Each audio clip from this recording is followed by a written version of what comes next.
पुष्कर की गलियों में अचानक हड़कंप मच गया। खुफिया एजेंसियां दौड़ी और 2 विदेशी घेर लिए गए। वजह जानकर वहां मौजूद हर कोई सन्न रह गया। भारत के पवित्र शहर में कैसी हरकत पकड़ी गई जिससे 7 समंदर पार इजराइल तक अलर्ट हो गया। दिल्ली को खबर मिलते ही तुरंत एक्शन लेना पड़ा। सुबह सब कुछ सामान्य था, पर शाम होते होते खेल बदल गया। शाम तक 2 विदेशियों को पुलिस उठा चुकी थी। आखिर ऐसा क्या कर रहे थे वो दोनों विदेशी मेहमान? ये मामला छोटा नहीं था बल्कि बहुत गंभीर था। इससे धर्म और विदेश नीति के साथ साजिश के तार जुड़े थे। भारत ने बिना देर किए साजिश पर वार कर दिया। पुष्कर में कुछ ऐसा मिला जिससे पूरी खुफिया मशीनरी एक्टिव हो गई। 2 विदेशी अपने ही जाल में फंसे और खेल वहीं खत्म हो गया। पिछले कुछ सालों में भारत और इजराइल की दोस्ती दुनिया ने देखी है। प्रधानमंत्री नरेंद्र मोदी और बेंजामिन नेतन्याहू की दोस्ती मिसाल है। ये दोस्ती सिर्फ कागजों पर नहीं बल्कि दिलों से जुड़ी है। दोनों देशों ने आतंकवाद के खिलाफ साथ खड़े होने की कसम खाई। रक्षा से लेकर तकनीक तक दोनों देशों की साझेदारी बढ़ी है।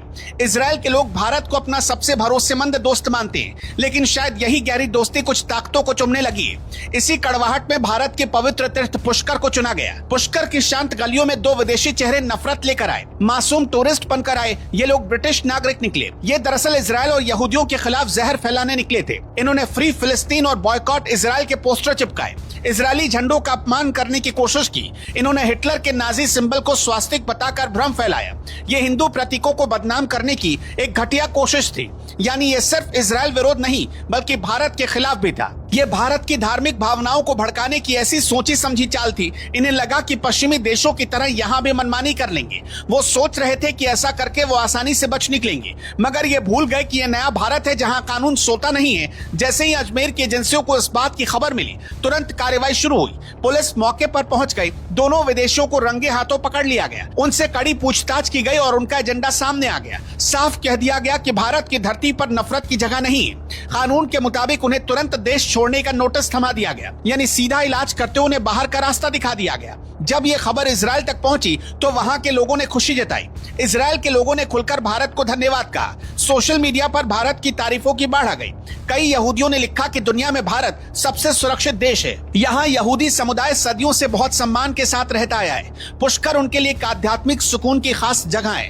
पुष्कर में चाबाड़ हाउस जैसे केंद्र उन्हें अपनी संस्कृति से जोड़ते हैं। इसलिए शहर को इजरायली लोग मिनी इजराइल भी कहते हैं। ऐसे पवित्र स्थान पर आकर इन विदेशियों ने नफरत फैलाने की हिम्मत की, मगर भारत ने दुनिया को दिखा दिया कि अतिथि देवो भव क्या होता है। इसका मतलब ये नहीं कि कोई मेहमान बनकर हमारे घर में साजिश करे। यहाँ स्वागत इंसानियत का होता है और साजिश का जवाब सख्ती से मिलता है। यही नए भारत की पहचान है, जो न डरता है और न दबता है। ये देश किसी भी विदेशी एजेंडे के आगे झुकता नहीं है। जो भी भारत की एकता और धार्मिक सौहार्द पर वार करेगा उसका यही अंजाम होगा। जो हमारे दोस्त देशों के सम्मान पर वार करेगा उसे भी बख्शा नहीं जाएगा।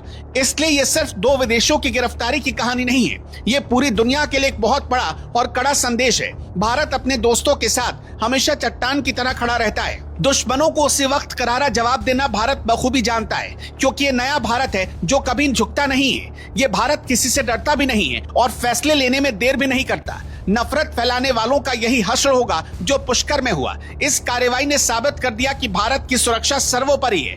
पुष्कर अब शांत है और साजिश नाकाम हो चुकी है। भारत और इजराइल की दोस्ती और भी ज्यादा मजबूत हो गई है।